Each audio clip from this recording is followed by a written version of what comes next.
What's up, y'all? Brittany Richmond here with the Speaker Lab, and I'm back for another outstanding, amazing, inspiring, motivating, all the things episode with a dear friend of mine, and I'm super excited to connect with her. She is a thriving speaker in the youth market, an inspiring woman. I've had the opportunity to see her speak multiple times, and we've grown a very real friendship, a very real business relationship as well.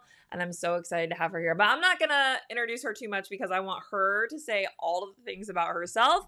But Erin Pompa, welcome to the Speaker Lab podcast. Oh my goodness, I can't believe this. Are you so excited to be here? I'm so excited to have you. So many things right now. Well, hello everyone. My name is Erin Pompa. Let me just go down the gratitude list real quick.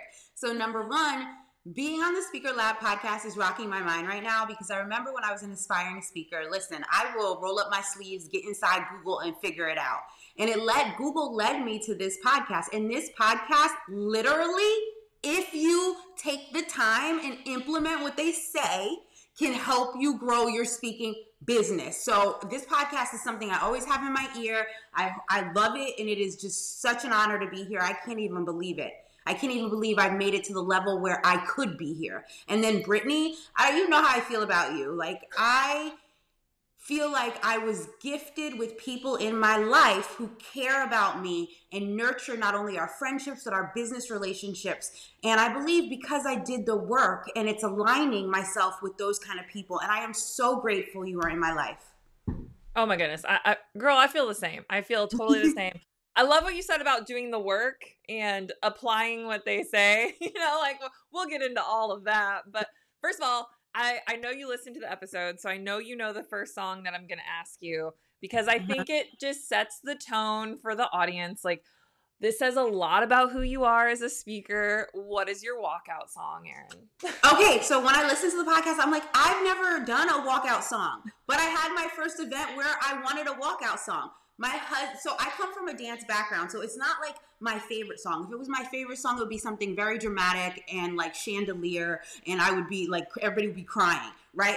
But so Kanye West, let's just leave it at that. That's the artist that I use because it's hype. The kids, the youth know him. Like he's a little edgy, and my husband picks out the songs for me because he is very talented with music. Oh, I love it. I love it. Yes. So Kanye West, and everyone's probably thinking a song of his in their head right now, which is good. It does say a lot about a speaker, in my opinion, because there have been some speakers where I look at their walkout song and I'm like, I literally know everything I need to know about you right now. This is just telling me all the things. But I just got a blank. I forgot what song we picked, but for me, it's like, I said, babe, you know my talk. I want this emotion to happen when I'm walking down the aisle. So coming from a dance background, I'm like, what emotion will be evoked if I play this song? But I can't remember the song, of course, right now. Big brain fart. Of course. I love it. I love it. So before we get into the nitty gritty, and today, Erin, I know we kind of talked about this, but I really want this to be a very real talk podcast, like the good, the bad, the ugly of what we've both experienced as speakers. And I think because I really want this to feel really real and relatable to the listeners and to let them know that they're not alone in things that are things that happen out on the trail when we're out there, living our purpose, because we're people, we're not perfect people, and, we're not for everybody. And I think that that's a really important message to consistently reiterate as people really get into the thick of their speaking business. So, but before all that, tell us a little bit more about yourself. What did you do before speaking? What do you do? You were in dance. We know that. So tell us all the things. Well, I grew up in the hood, and there was a high school there. And if I got into that high school, it meant that I didn't have to go to the other high schools with gang violence. So that was a performing arts high school. So that was kind of how I got my toe dipped into dance, fell in love with dance, got my master's in dance, got my undergrad in dance, toured as a dancer, and ran a high school dance program for 14 years. And I didn't want to do that. I was like, in my undergrad, when they were like pedagogy classes and teaching youth, I was like, I don't want to do that. I want to be a freaking star. So there became a point where my parents were like, we're tired of paying all your bills. You need to get a job. You need a job with health insurance and 401 a pension. So the job at my high school opened up. I got the job. I fell in love with those kids and with teaching. That's a testament to say you do not know what you do not know. Because if it was up to me, I would have ran from that job like a track star. So I did that for 14 years. Year 10, I'm standing in the classroom because I was really passionate. It was like my life. I was like, oh no, I don't want to do this anymore. And it wasn't like I didn't love my kids. I didn't love education. It was like, who else am I? I have danced my entire life, and I have taught dance at that time for 10 years. I want to expand myself. So it was a very uncomfortable journey. I'm not sitting here saying I didn't want to be a teacher now and right away I was a speaker. No, there was other businesses, there was failure, there was substitute teaching when I left my teaching career. There was so many things and so many hardships. But I just stayed the course and knew that I had a purpose and a drive to do more. And along that journey, I started to understand, because I'm very spiritual, that my job here right now is to impact our youth. That seed was planted in the classroom, and I didn't know it yet. I didn't know the seed was being planted for curriculum design. I didn't know the seed was being planted to understand how to connect with our youth. Right? And so when it was time for me to pivot, and I was like to my husband, what do I want to do? I was like, I think I want to speak. And what do I want to speak about? Youth was one of the things. Now, getting very clear on youth was a battle for me, because I was a person who thought I needed to do youth, women, everybody. Like, I had to experience discomfort and failure trying to be everything to understand that youth was where I needed to serve. And the reason I like to say where I feel like my higher power, God, whatever you want to say, wants me, is because it helps me not do the things I want to do from ego. My ego will say, Erin, you need to be here serving adults. You need to be here serving women. You need to be here. No. I keep getting pointed back to youth. That is where my higher power wants me. Let me stop being selfish. Let me do the work using the gifts that I have been granted for this season of life. Whoo! I don't know about everybody else, but I got chills. Like, let's go. But you touched on a point that is so critical, niching down and being comfortable with that. And, you know, really understanding that just because we could serve everybody doesn't mean that we should. I think a lot of people that come to the speaker lab at least have some idea, or they have like 10 things they really want to speak about or who they want to speak to. So really helping people narrow it down. So what would be like your one piece of advice for people who are struggling to kind of like, they know, but they don't know that they need to narrow it down to a certain thing. So what would you tell them like in order to get clarity on that? Stop being selfish. I wanted to serve everybody and everything because I feel like I am good, just as you are, just as the speakers probably listening to this are amazing. Yeah, we can serve everybody, but that's being selfish, because it is impossible to give deep, impactful, valuable change in a certain demographic if you are serving everyone in the world. And see, niching down doesn't work for me. Like, if somebody tells me to niche, I resist. But when I look at it at a lens, like, stop being selfish. Where are your strengths? Where can you really make an impact in this season? And that's the other thing. Like, I have seasons of life. Right now, I'm a youth speaker. I have no idea what is coming up the pipeline for me. I have goals, dreams, and aspirations, but I have to stay present. Right now, what I am doing is serving this industry as best as I could. That's my advice. I love that. I love the reframing. I'm all about reframing. Like you said, like someone told you to niche down, like you'd be really resistant to that. But when you view it a different way, through a different lens, you're like, oh, this makes total sense. So I challenge everybody listening to reframe it and think like Erin, if you're struggling with that. I think that'd be really, really powerful for people. So you're a youth speaker. I mean, this would be applicable to any industry speaker, right? The niching down and everything. But what is your process of getting booked and paid? Like, how are you getting out there and getting gigs? Okay, well, if y'all didn't yet, you need to go in the archives and look. There's like 4 episodes with Graham and Eric Ream where they're like pipeline 1, 2, 3, 4, proposal email. Like, they give you a curriculum on the podcast. Brittany, literally what I did was I found it and I'm like, oh, this is a lot to digest.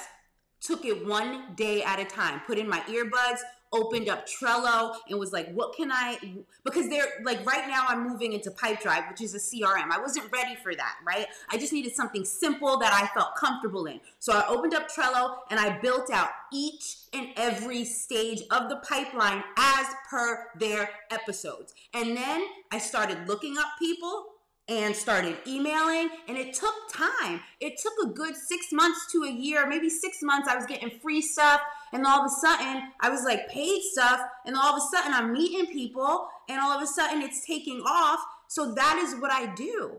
You know, I try to work my pipeline consistently. Now that I am a full-time speaker, which is so cool to say, like, I work for myself, I have more time to dedicate to my pipeline. But when I was working and had a job, it was harder. Like, I had to make myself disciplined, and I didn't always do it consistently.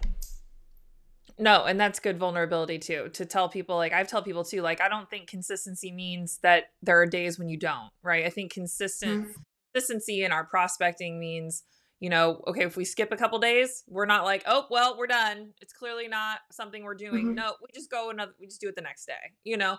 And I know those episodes you're referring to with Eric and Grant, extremely valuable information. That's one of the things about the Speaker Lab podcast, I feel, is like we give away all of this information for people to just apply, right? And to just, like you said, utilize it, and you grew it, and you speak full time now. And that's wild, right? Like, it's just wild to think about.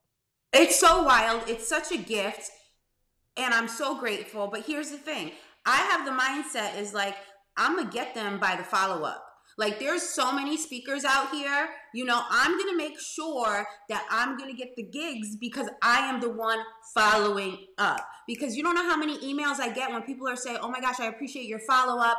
Oh my goodness, like, yeah, it could have fell through the crack. People are busy. So, okay, like, I'm going to be the one you hear from every 2 weeks.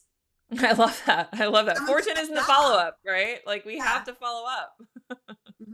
No, that's so valuable. And on a side note, like, typically I hear back, if I hear back, right? Because you don't hear back from a lot of people. If I hear back from people, it's typically after email, like 2 or 3. So it is during the follow-up process that I typically hear back from people also. So, and that fourth email when you're like, I'm just gonna, like, basically, like, not bother you anymore, like, this I would have loved there. I get responses on that because it's like they're checking their inbox, and it's that urgency. It's like, oh no, like, I better, like, at least respond because I'm kind of interested. Yeah, no, I hear you. So I feel like there's so many, like, directions we could go because there's so much gold, like, coming out right now.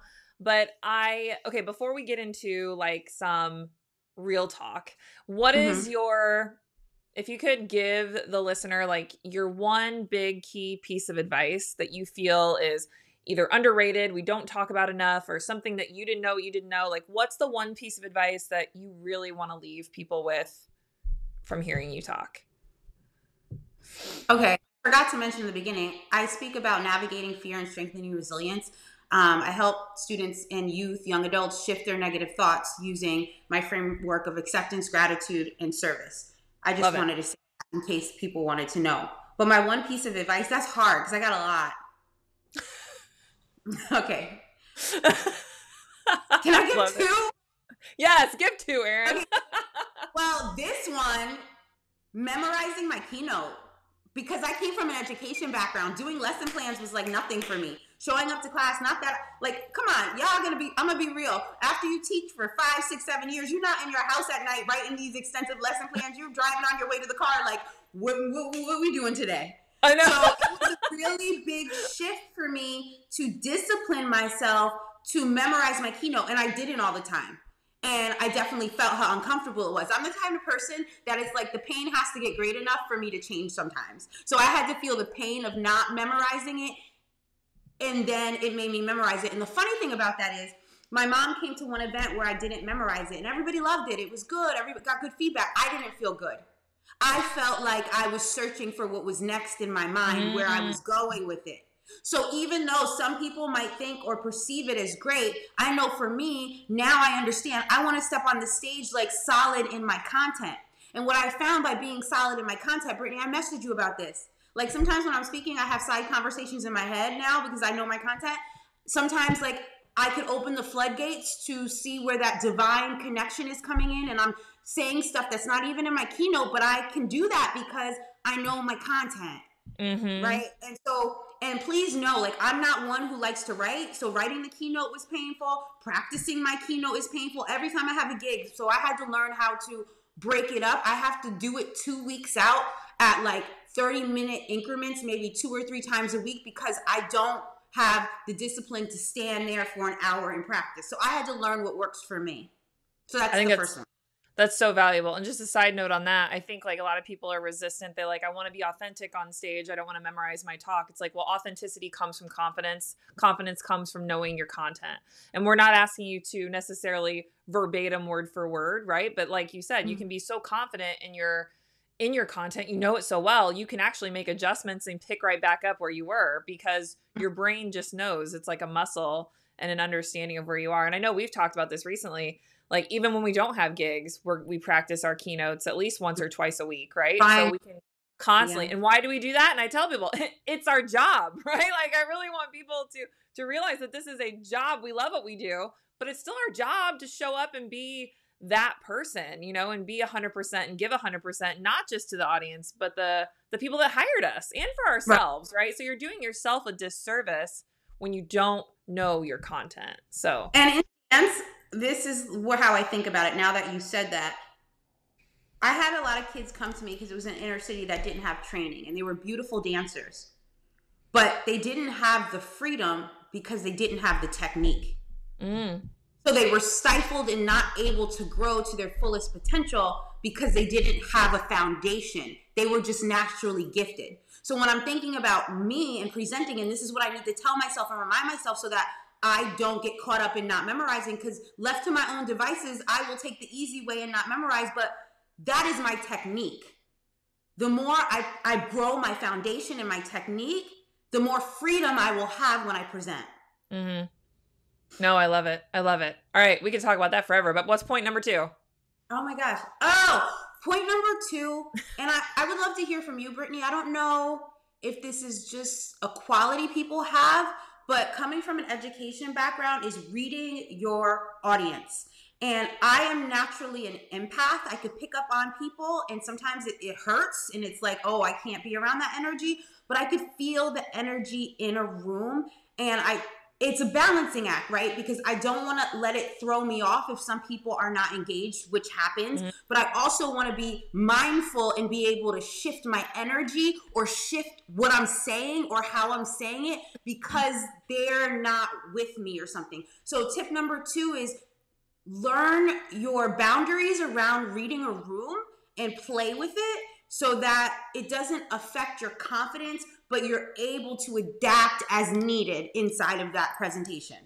I agree. I know I had my largest audience to date just a couple weeks ago, 1,400 students. And I remember telling you, like, it's a room full of tables, which tables are not my favorite because you can have backs to you, right? So naturally people have to either physically turn around to look at the stage, or it's just natural for them to not pay attention, right? There's just more of a barrier there.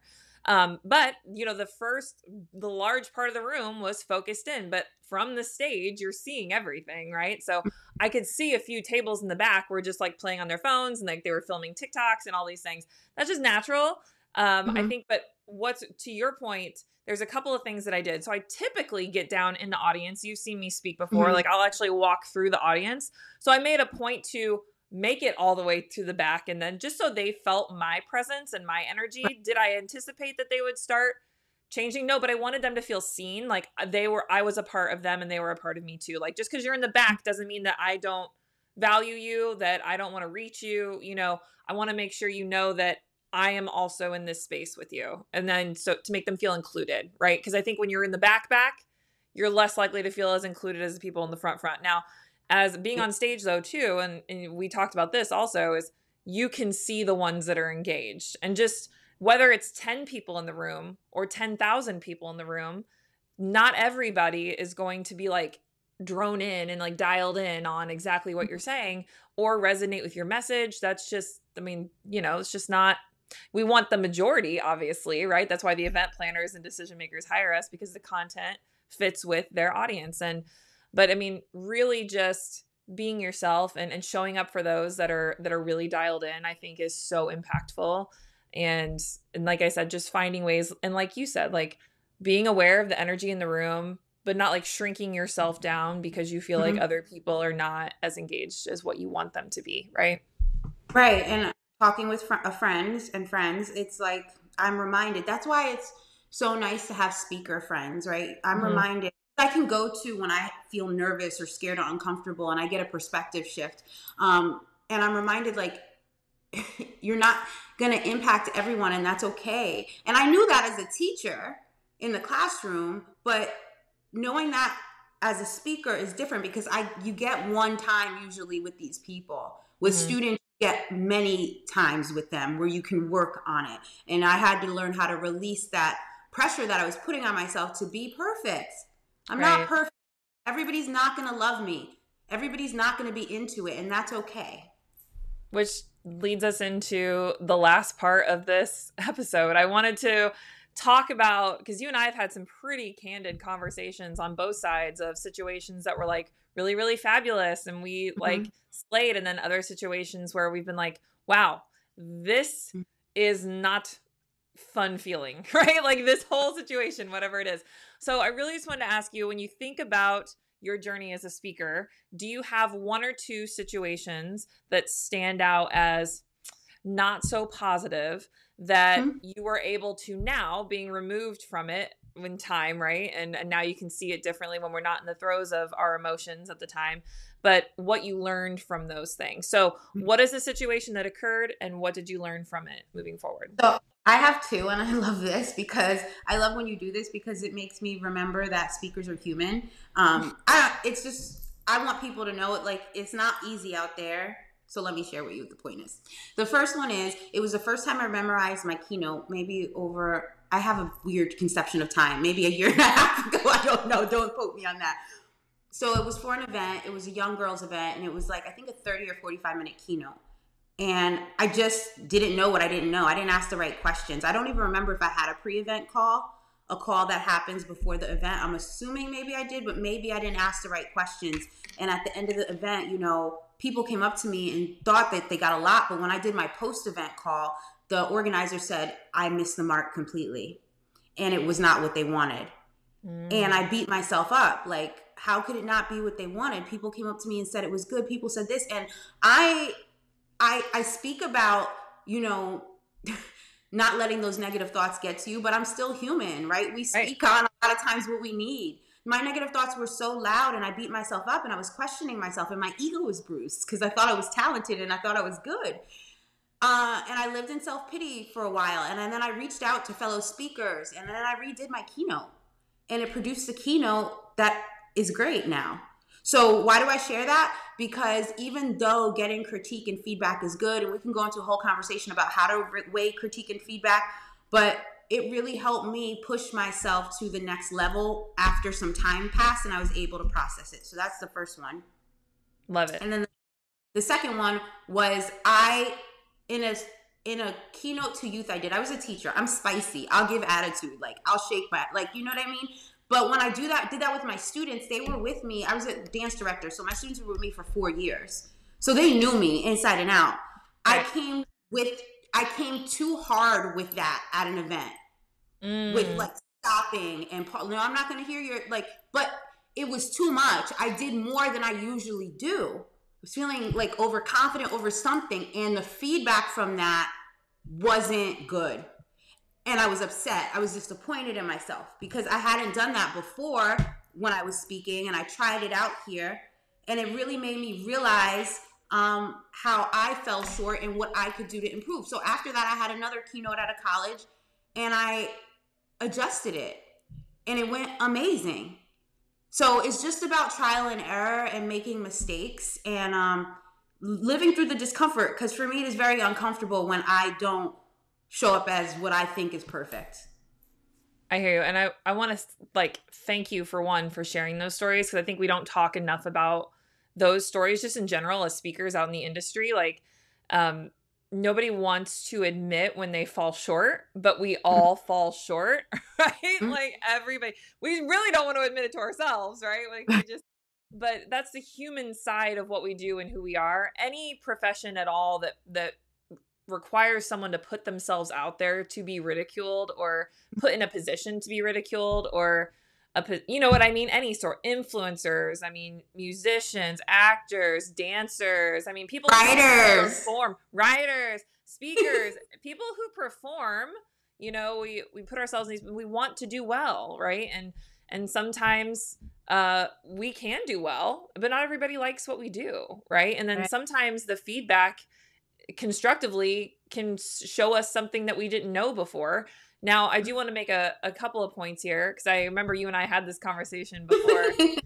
It wasn't about the first situation, but it was fairly recently. I was encouraging you through some of the feedback that you got. I was like, don't let it get in your head to the point where you're like scrapping your whole talk, right? Like there's the feedback we get sometimes is just feedback that is not valuable to move us forward or anything. It is unuseful information. There is unuseful feedback out there. People feel, I know I told you before, people be like, I don't like the way she dresses, or she has too much energy. It's like, I'm not going to change my energy or change the way I dress. It's like, this is not going to happen. But that's not valuable feedback, in my opinion. I really value the feedback from other speakers, specifically, like when I remember when you were in the audience at an event I did, and I said, I told you before the event, I was like, there's this part of this talk that just feels really muddy to me. And I didn't tell you what part because I wanted to see if you picked up on it. And you were like, I didn't pick up on it. And I'm like, still feels muddy, so like, there's like different things out there like that are really important. So any other situations and it doesn't have to be negative. Have you had a really, or I shouldn't just say negative, not necessarily the not so great situations, right? It's not always negative. Let's not always say it's negative, but have there been any other situations that have been really good learning experiences that aren't necessarily on the not so good side, but maybe on the other side? Yeah, like tech is definitely learning for me. I recently did an event and had a post-event call, and this woman, I love her. She does her organization does a lot of presentations in school. She's like, because we had tech issue getting my presentation up in sound. She's like, Erin, this is what I do. I have it on USB, I email it to myself, and I bring my computer. I was like, oh my goodness, I didn't think about all of that. So it's just that kind of stuff, because I am married to my Mac. Like, if it's not on my computer, I get nervous. I'm like, oh my gosh. But it's like, now I understand that I have to be adaptable and have to be flexible. Also, arriving ahead of time in order to tech and get your systems and your sounds set up is huge for me. I've learned that through the time. What else? Oh, the clicker. The clicker drives me nuts. Like the ratio between you and the clicking. Like I have to practice, because like, I'm like, why isn't the screen changing? And every clicker is different. And some of them I love, and some of them I'm like, I'm just going to get my own. Right. Yeah. So that's it. Oh, no, that's great. I love that. Before I let you go, because I think this has been wildly helpful, and I think a lot of people can relate to a lot of this and need to hear it. And I hope that people feel not alone. What is the last piece of advice that you would say to the listeners on today's episode with you? Go early and work the room. I cannot tell you what it does before you go on stage. If you arrive hour 45 minutes, I go, like if say it's a youth event and they're at lunch before, I go to every single table. I'm very funny and awkward. I'll be like, hey, this is awkward. I'm going to be your speaker, but I just want to say hi to break the ice. Like whatever, like you don't have to do it like me, right? But it's like whatever your personality is, having that connection with them before does something for me and does something for them. And I think 100%. It's so important, because it's about building relationships. And you could do that in any area, but try it, play with it, and send me a DM and let me know how it went, because it is a game changer. I 100% agree. This is one reason I send like videos. I'll ask them if they need me to make social media posts of videos. I tell them this in like the pre-event calls, right? I want them to get to know me and see me before they see me. I don't want that to be the first time when I walk on stage and then be like, who is this girl? I'd rather, and doing what you do is genius, right? It gives them an opportunity to feel your energy, your personality. They're already figuring out whether they're buying into you or not as a speaker. So valuable, so valuable. So Erin, where can they find you? Where are all the places that you exist online? So tell them where they can find you. Hi. Okay. My website is erinpompa.com. And then I hang out on Instagram at Erin P Speaks. You can also follow me on LinkedIn, but I probably won't even know that you do, because I don't even engage. So let's just hang out on Instagram at Erin P Speaks, and everything I do is on my website, erinpompa.com. I love it. Friends, I hope that you took something absolutely amazing from this golden episode of just so much information that is so critical to moving your speaking business forward. Erin, thank you so much for being a part of the Speaker Lab podcast. It's truly a blessing to know you and see you thrive. I've basically been a part of your whole speaking journey, and it's just been so amazing to watch. You're incredible. I know you do amazing things, and people are different because they know you, and in a very positive way. So thank you so much for being here. I appreciate you, and thank you. I appreciate you. All right, friends, I'm going to let you go. Have a great day, and we'll see you next time here on the Speaker Lab podcast.